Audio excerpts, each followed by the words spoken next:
But yes, I mean, what we also factor it in is we engage with all your local stakeholders. Now, I think in supply chain management, that's really important, that you do have visibility, communication, and let them know what your goals are and how you need that to be done, because a lot of times that's not been communicated to them and they are not in sync with what your objectives are.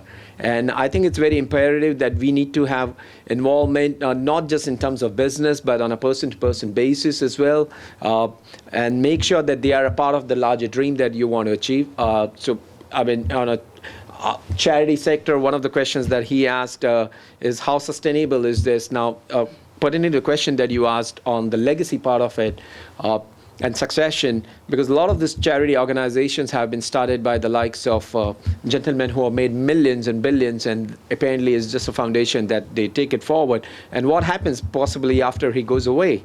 Now, would that still continue? Would that not happen?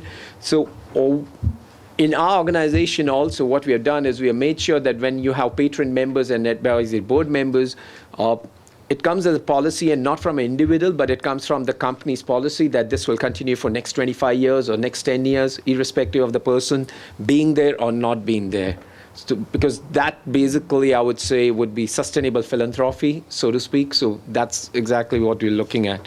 And in terms of our couple of issues that we had in pertaining to the risk in India or also in Dhaka was security.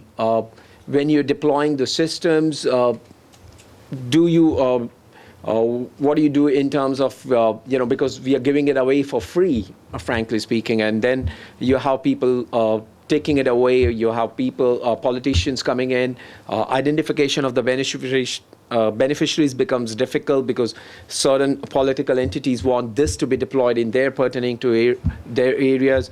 Now, how we mitigated those is basically we affiliated with United Nations on this. So we said, now this is under the UN Charter. So basically, if there is a scrutiny, this would actually come down to you, to the last mile connectivity. So that actually made life easier for us in terms of our deployment, in terms of our ground teams, in terms of associating our partner organizations to get efficiently work done in the record time frames that we do.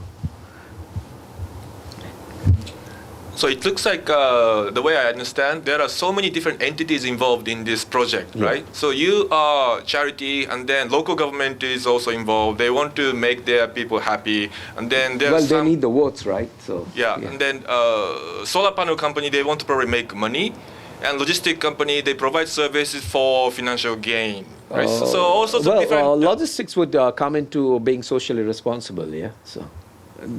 So much so, I mean, not directly the financial gains, but social. They just want to be seen as socially responsible. But they're not doing it for free, are they? They are. They are. For us, they are.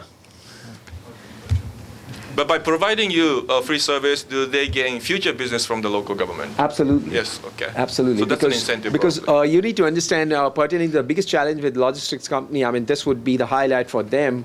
When we approached them was how do you convince them to partner with us, and why should they do that? And we said, listen, I mean, you're into logistics now. DHL is into getting timely deliveries and stuff. So we said, look at this. You're going to be delivering systems into areas where nobody has even reached there. The roads are not there. The lights are not there. The grids are not there. And you're actually delivering systems out there. So that should be your highlight. And it actually was a challenge for them. And they said, this sounds good. So let's get on with this. And also from our side, from the organization point of view, Blue Dart, which is a sister concern from DHL, has 33,000 centers in whole of India. So it became easier for us in terms of delivering and rolling these things out. Rather than Visvis taking 8 months to install 2,000 systems, we had 12 days to do the balance of the systems that we wanted to get it done. So it's the scale of economics, the scale of work that we have taken it, and that gave us the ground to approach the government and say that, hey, we can do this in next 5 to 7 years. It's achievable to get to the bottom of the pyramid as well. I see. And also one of the key aspects in Africa that we found is on Nelson Mandela Day, we were doing a pilot project in South Africa. We were all set to inaugurate it. We had done our due diligence, identifying the beneficiaries. Now, I wouldn't term this as risk, but those would be pro-development risks. Now, you can't we need to factor that in now as well, because we identified the areas with non-grid, and 11th of July, we had the South African government put up grid lines out there. So obviously your cause is not relevant anymore. You can't be doing the projects in the areas where there are grid lines coming up, so those are pro-development risks that we talk about. But it also gave us in hindsight that possibly we should, to sit down with our German and French counterparts, that we are going to make systems which are dual, so it works on DC power and AC as well. So solar's been predominantly DC power, so then this could work on AC. So even if the grid line's still coming in, you still have your products working, and your work wouldn't be affected so much. So yeah, I mean, those are the pro-development risks that we would look at. Any question from the audience to any panelist?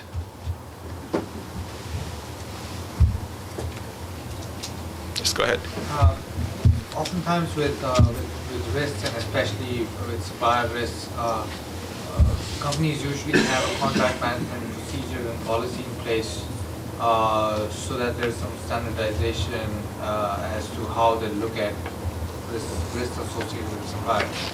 What's your experience been with contract management procedures and policies and acceptance, pretty much? Is that directed to me?